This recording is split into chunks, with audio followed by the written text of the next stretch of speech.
everyone, I'm Manna. Mario, Arya, and Loki are all behind me back there, and we are back with more of the letter. I'm just going to jump right into it because I don't have a whole lot of time to record right now. I am literally squeezing this in to the best of my ability right now. Let's see. So, when we left off, while looking for her missing co-agent, Isabella Santos found a mysterious letter in the Ermengarde Mansion's attic, driven to fear by what she read inside, thinking it's the place's curse at work. She hurried to leave the place, only to meet Rose Cooper, along with a woman who introduced herself as Marian McCullough. Found Isabel Santos lying unconscious in the mansion's foyer before the open houses start. There we go. Unable to recall what happened prior, Isabella insisted on working despite her co-agent's worries about her well-being. Okay. Looks good. So far, so good. Okay. Just a few more hours, Isabella. Sell the house. Get the money. Well then. A flock of people have already gathered in the mansion's front yard by the time we officially open the doors. I'm not sure whether I should feel baffled or underdressed standing in their presence. Men and women of wealth and status, all dressed to the nines in fancy suits and lovely dresses of varying colors, compose the medium-sized crowd. Their necks, arms, and fingers are adorned with silver and gold, glinting in the afternoon sun. Some even have ridiculously fancy feathered hats on their heads. I really hope there aren't any magpies living nearby, like in the stories. Those birds will have a field day in this. They are murmuring among themselves, looking at the estate's facade appraisingly, with some arguing about whose mansion has the superior architecture. But most of it stops as Rose calls for their attention. They don't look too pleased at being ordered around, but what can they do about it? Hi, Maru. Ladies and gentlemen, I'm Rose Cooper, and this is my partner, Isabella Santos. We'll be taking a tour of the mansion in 2 groups. Please make sure you filled up our sign-in forms before joining a specific group. Those who want to look around the first floor, please follow my partner. I'll be guiding the ones who wish to see the ground floor. Hearing this, a few wandered to me. They are mostly old ladies who seem daunted at the idea of climbing all those stairs. Feel that. Miss McCullough also joins our group, but what really catches my eye is the elegantly dressed pair she approaches. It's so nice to finally meet you!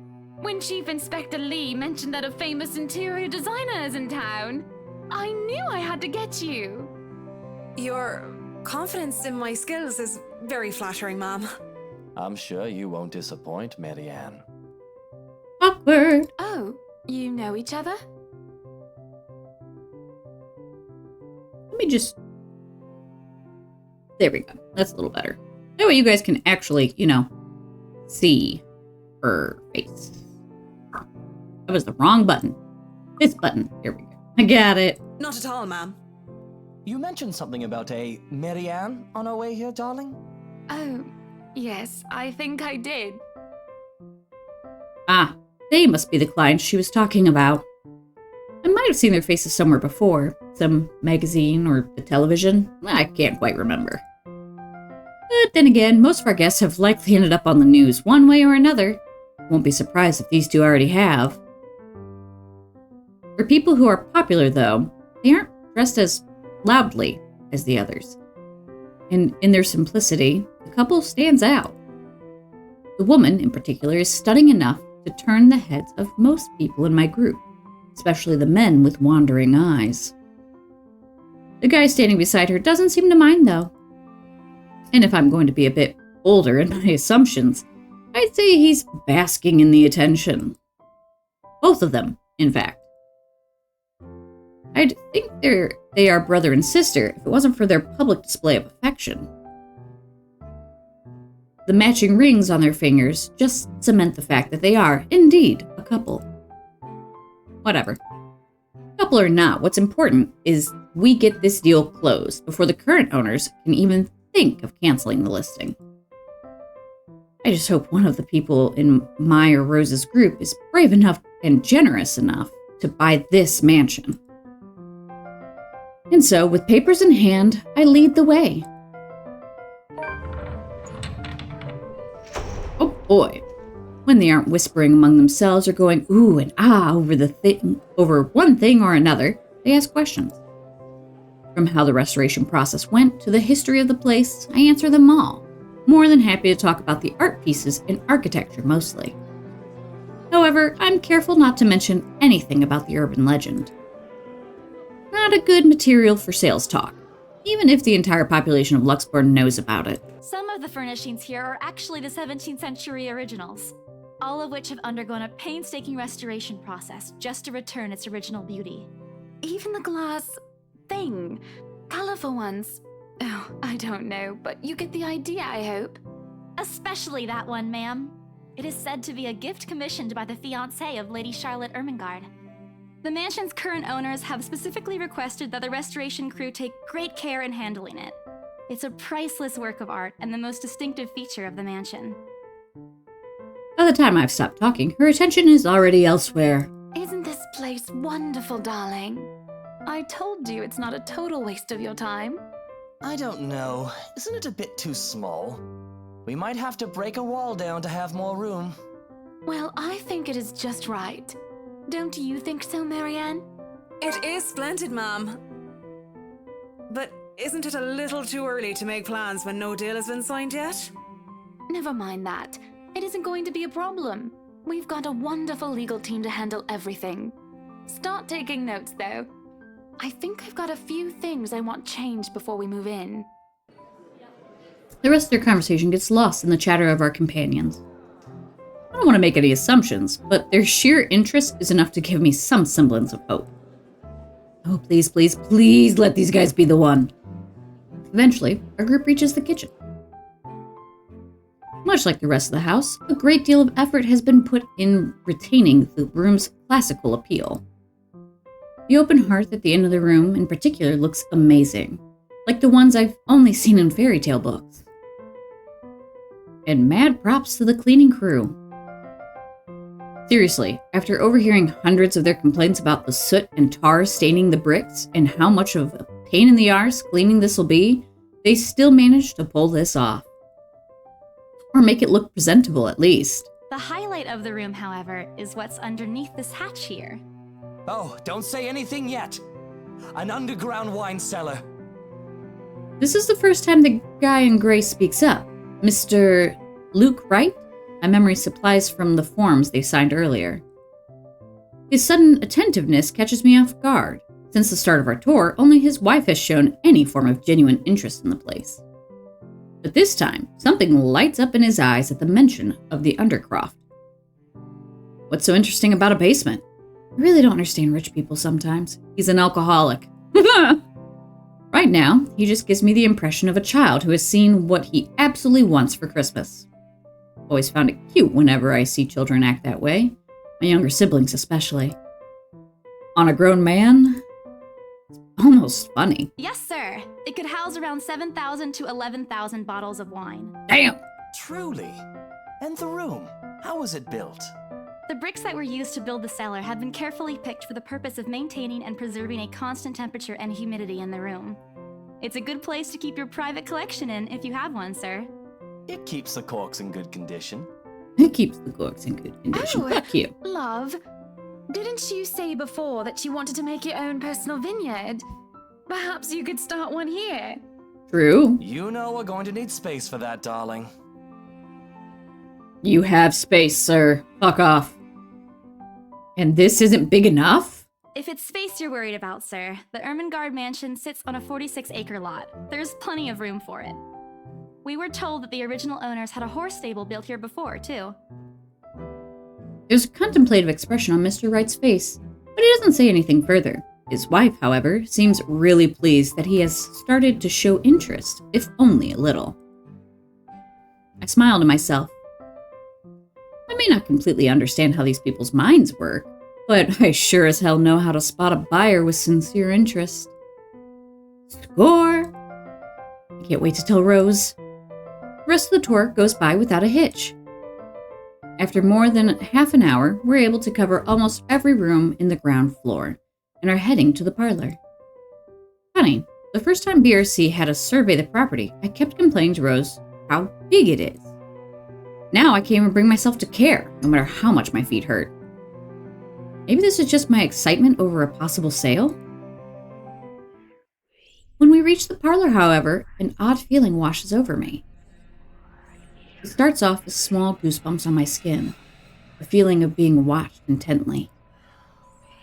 Whispers in my ear and shadows dancing, lurking in the corner of my vision. Dark silhouettes that are gone when I turn to look. A chill settles down my spine, making me feel sick, and I start to break out in a cold sweat. Whoops! Somehow I entered the backlog. I think I hit the scroll wheel. I can't do this. I need to sit down for a moment. The old ladies in the group have been requesting for a break anyway. I can just... Excuse me, everyone? We will be taking a 15-minute rest here before we visit the first floor. In the meantime, please help yourselves to the refreshments and snacks we've prepared. If anyone has any questions, feel free to approach me. I'd be happy to help you. I let them sit while I retreat to a quiet corner to recover. It's not what you think. Don't think about it. It's not what you think. Probably just caught Becca's cold. Don't think about it. I'm left alone for a good while, the same words spilling out of my lips in a silent prayer, until a hand taps my shoulder. Hello, you there? Yes, ma'am? Oh, look at you. Having to show a group around a mansion this big must be exhausting. Not a problem, ma'am. I'm just doing my job. What a hard worker. Anyway, Isabel, right? Isabella, actually. But yes, what can I help you with, ma'am, right? Please, just Hannah. Call me Hannah. I just wanted to ask, how soon are we able to move in? My brain completely stops. The sick feeling plaguing me is suddenly gone, replaced by utter bewilderment. Is this a joke? She looks at me expectantly as I struggle to come up with an answer. Wait, ma'am, you see, but we haven't even negotiated a price yet, ma'am. We haven't even finished touring the rest of the mansion. A sale would be great and all, but... She stops me from speaking any further and puts a hand on my shoulder. For a moment, with her tight smile, she looks as if she has tasted a particularly sour lemon. Oh, please, sweetie, don't insult me. Money is not a problem. And, just between you and me, this place is better off with us than with some old lady who will probably just fill it up with cats. Yeah, I would. I personally don't think there's anything wrong with having cats here, ma'am Hannah. I'm sure there's more than enough space here if you want pets. Perhaps I'm still not feeling well, but really, what's wrong with cats? Right? What's wrong with cats? There's nothing wrong with cats. We love our fur babies, huh, Maru? Yes, you're such a sleepy boy. Taking care of them kittens all the time when I'm off walking dogs. More importantly, why is she talking about moving in already? Well, I'm more of a dog person. Oh, okay. But you see, this is going to be a gift to my darling. It's going to be our anniversary soon. And it would be so wonderful if you can secure its purchase for us. Why, I can even offer something extra if you help us out with the paperwork. We actually have a process for this, ma'am. I don't really think that would be necessary or appropriate. And just what are you two lovely ladies talking about here? Leaving me and our lovely interior designer to talk here by ourselves. What would the people think, darling? Oh, it's just small talk, love. I was asking if she could help me with the paperwork. I try not to wince when her nails dig into my shoulder. Can't help but send an imploring look at Miss McCullough, who only gives me an apologetic smile and a shrug. Yeah, I can give you a fact sheet and a form to fill out. She wastes no time in taking the papers from my hand and shuffles through the bunch. Oh man, Rose is going to be so angry at me for letting her do that. Wonderful. And Marianne, I'd really love to talk to you about those changes. You took some notes earlier, yes? I did, Mom. But I really hope that this time. Excellent. Hopefully you can help us out too, Isabel. Isabella. Right. It's a lovely name, Isabel. It's Isabella. Yes, that's great. We'll be more than happy to put in a good word to your superiors too, and what's this? A look of confusion and disgust appears on her face. She turns to her husband. He merely shrugs in reply. That's, an interesting work of art. Not to my taste, though. I'm sorry. Darling, Buttercup, art is a complete overstatement for this garbage. It looks like a cheap prop from a D-list horror film. Shush, love. Let the girl do what she pleases with, what do they call this? Oh, forget about it. At the very least, it's not as dreadful as the one art exhibit I was forced to attend last month. You should have seen it, Marianne. Even you would have been appalled. But I'm sure you'll know what to do with our walls once we get started. I highly doubt it is as bad as you say, Ma'am. Nevertheless, you can be assured that my team will only pick whatever suits your tastes. Nothing of this chain letter sort, of course. It has to always work with a palette. I'm quite sure chain letters these days don't come in this form. It's my turn to be puzzled. What do they mean? Rose and I double-checked everything. Are the papers I handed not enough? I want to ask what I did wrong. I don't want to mess this up. With the way Ma'am Hannah's leading the conversation, I'm afraid that's exactly what will happen if I do interrupt her. That's good to hear. See, darling, isn't she an absolute delight to work with? I can't wait to see how this place will look when she's done with it. Oh, you don't have to tell me that, Buttercup. A smile is back on her face when she turns to me and hands me a strange piece of paper. I would still put it away if I were you, though. Otherwise, people might get the wrong impression. Anyway, as I was saying... I don't hear the rest of what she says after that. I can only stare down at the paper, at the letter in my hands. The sides crinkle in my grip and my breathing grows labored. Dread quickly fills my mind. Isabella? Isabella? Are you all right? You're looking pale. I didn't even notice when Rose's group joined us in the parlor. I want nothing more than to say that no, I'm not all right. I want to leave this place because I remember everything as clear as day. This letter and those blood-soaked limbs in the attic. It's real. The letter. I'm sorry. I didn't know. Careless. I've been so careless. How do I even tell them that without looking like I've gone mad? Should I even tell them? Show the letter to Rose. I blurt it out before I can think twice about what I'm going to say. Oh, I think I did that last time. Fuck! Rose, we need to get out of here. This place is cursed. Rose casts a nervous glance at the people in the room. Most are still engaged in a conversation with their peers, but those curious enough to turn their heads in our group's direction have been given her trademark saleswoman smile. Jesus Christ.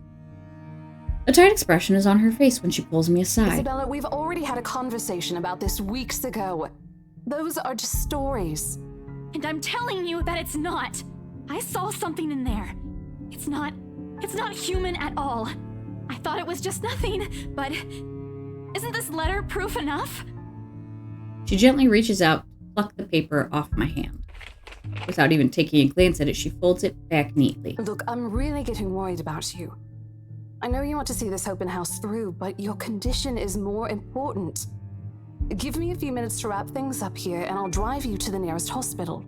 No! You don't understand! There isn't a condition, Rose. No concussion at all. I'm fine. But this place isn't, and you're being stubborn about it. Is this the decision I made the first time? I honestly can't remember.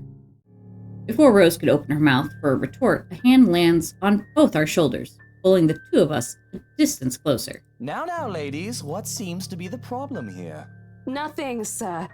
I just had to clarify a few things with my colleague. Well, it certainly seems intense. A smile fits the two of you better, in my opinion. Especially darling little Lily here. He gives my shoulder a gentle squeeze, while an inscrutable smile spreads across his face. It's Isabella, sir. Of course, of course. But my point still stands. And with two beautiful ladies here, I'm sure. And I'm sure little Lily here would certainly appreciate it if you remove your pretty hands from her, darling. Maybe it's not, because I don't remember this. The pressure on my shoulder lifts as soon as those words leave his wife's lips, while the scowl on her face is like a splash of cold water on me. It is also impossible to miss the displeased frown on Miss McCallow's face. The realization that we might lose this sale because of my outburst instantly dawns on me. Rose will be Rose will be beyond pissed. I think I need to step out for a while. I'll be back. Bowing my head, I mutter a quick apology and gather my stuff to make a quick exit. Doesn't matter if this place is haunted or not. I've caused trouble, and Rose can be quite unforgiving of behavior like this. I'm almost at the door when she catches up to me. Isabella, wait! The apprehension must have been quite obvious on my face because her expression instantly shifts to something gentler. Eyes softer, fond smile spreading on her lips.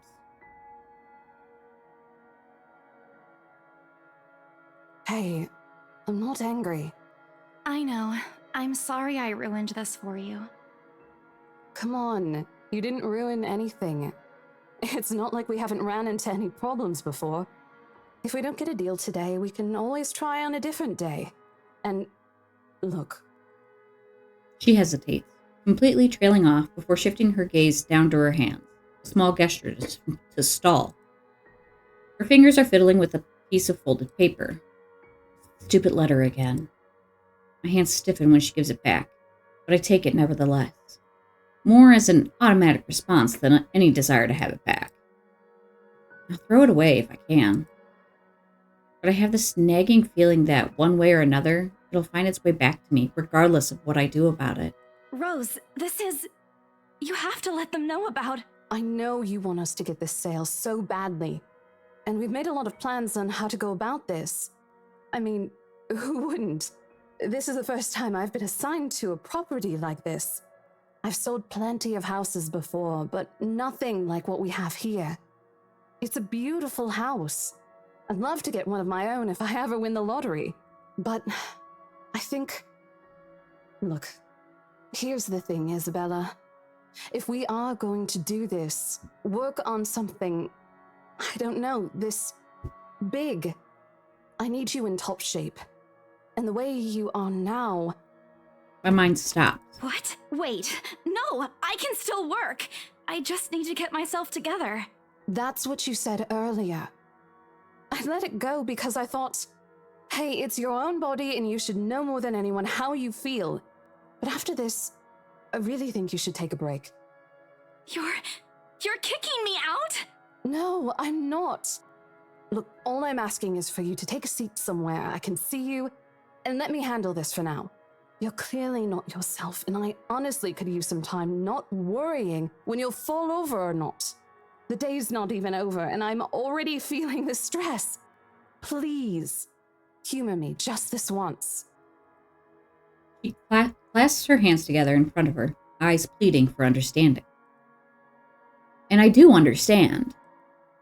To some extent.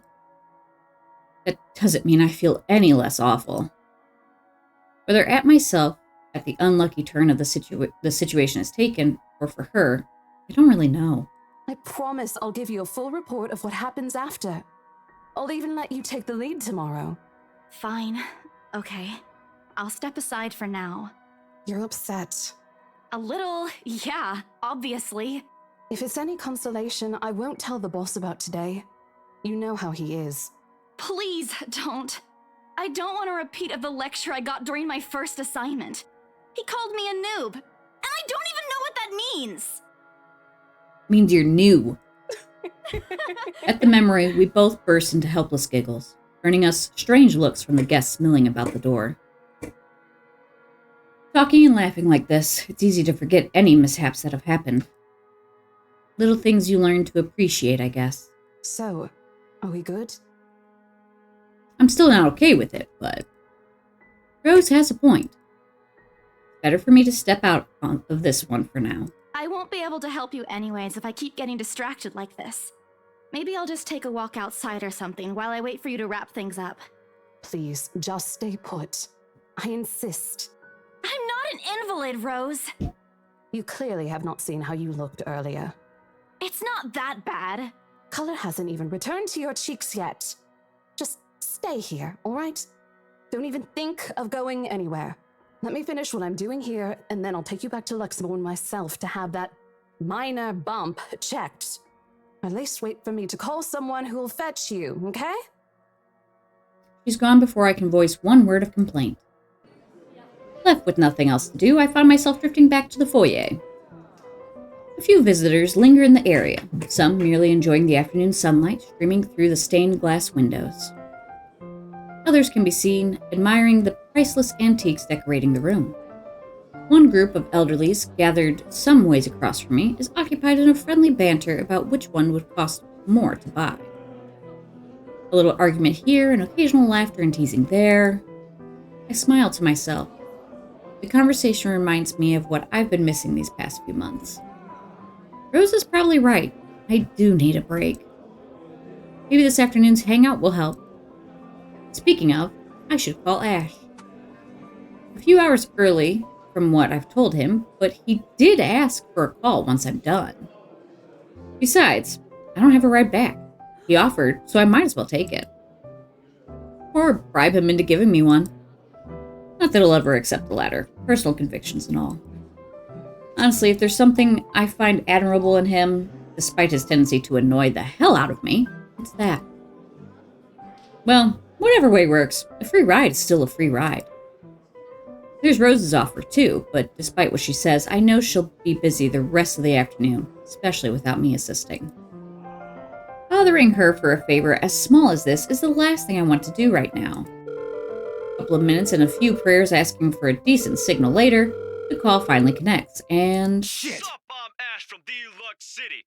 Baggers watch What? out, can't beat Shit, me. how loud is this For thing trouble? even? Better not lie. a sharp ringing fills the entire hall, disrupting the pleasant quiet that has settled. Soon enough, heads begin to turn in search of the source, mine included. My eyes dart around the small crowd before zeroing in on a lone figure crouched behind the same group of old people checking out the decor moments ago. He is facing away from me, fumbling with something in his hands. But I don't need to see his face to know whose back it is. Oh, I'd recognize that dumb parka anywhere. Without bothering to end the call, I marched towards him. After what happened today, I'm really not in the mood to deal with this. Of all the times to... Ashton Frey! What happens next is something I'll surely regret later for having not recorded. He jumps, lets out an undignified yelp, followed by his phone slipping out from his grip.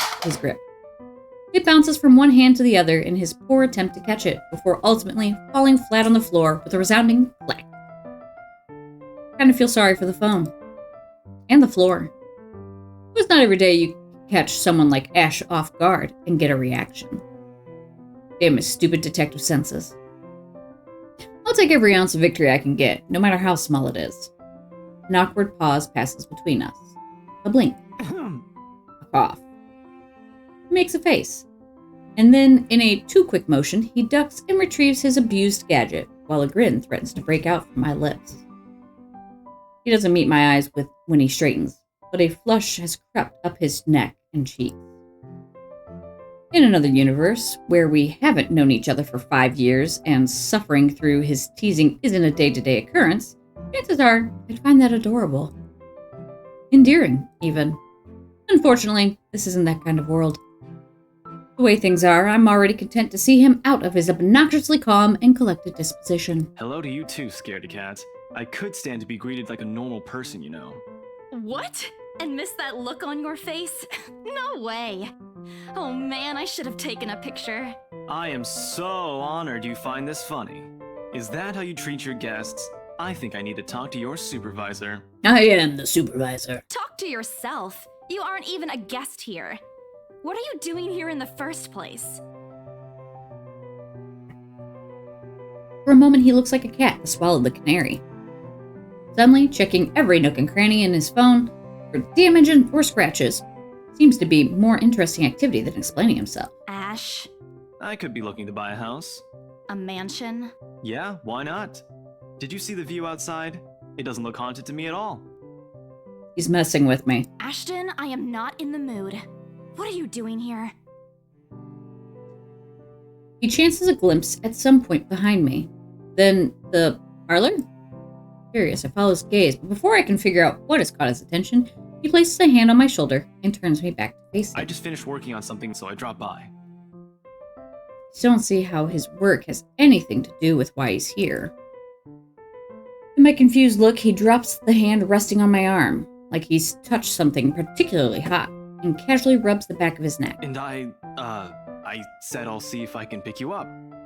Turns out I can. Free time and all. So here I am. Figured you'd still be busy, and so I roamed around for a while. Oh, you should have mentioned that sooner. I was about to throw you out. Throw me? Hey, I was given a pamphlet. I think that makes me a legitimate client. We have mandatory sign-in sheets for clients, Ash. I didn't see your name on it. And you can't just roam around because it says open house. Normal people actually follow an etiquette here. I've gone into many open houses without signing any sheets, but okay. Right, okay. I think I'll just go ahead and... No, wait. I wasn't really going to throw you out. Rose said... Never mind. I was just about to leave anyway. Wait, what? Now? Something must have shown in my face because he pauses and gives me a long, hard stare. Sometimes I forget how easy reading people is for Ash, given how he often looks as if everything around him is a chore. I avoid his eyes, hoping he'll drop the subject and won't ask any more questions. The last thing I want to tell him is to tell him what happened, especially the part about the letter. In fact, he's the last person on Earth I'll ever think about telling it to, if I can help it. Sure, he's a dependable guy. God knows how many times he has helped me, even without me asking for it. But stuff like ghosts and the supernatural, he'll never believe those, even if he hears it from a friend. Except maybe if it's Becca. On a good day, the most harmless thing he'll do is give an explanation why those things have no chance of ever being real. At worst, he's insufferable. He'll poke fun at you every single chance he gets. Asshole. What did I ever do to him? He never does that to Becca or Zach. I can already imagine how things will go down the moment I spill a word of what I saw. Nope, over my dead body. Before it catches his attention, I shove the letter deep into my bag. What's wrong? Nothing. Let's just go. Doesn't look like a nothing to me. We still have Zach's movie tonight, remember? It's still early. And didn't you say your shift will end around 5 or 6? What about... Hey, Isabella, wait up! Okay, I'm gonna end it here. Because I am all out of time. That's the wrong button. Correct button. There we go. Alright, I'm gonna end it here. Ow, I just hit my elbow on the corner of the desk. I'm all out of time for today. But we will pick up with going to Zach's movie premiere next time. No, can't think of any updates for you guys. I don't have any at this time. Kittens are doing good. Mario loves them. Momo still hates them. That's about all the excitement here. Anywho, I will see you guys later. I hope you all have a wonderful day. And be sure to do something nice for a stranger today. You just might save a life. Bye!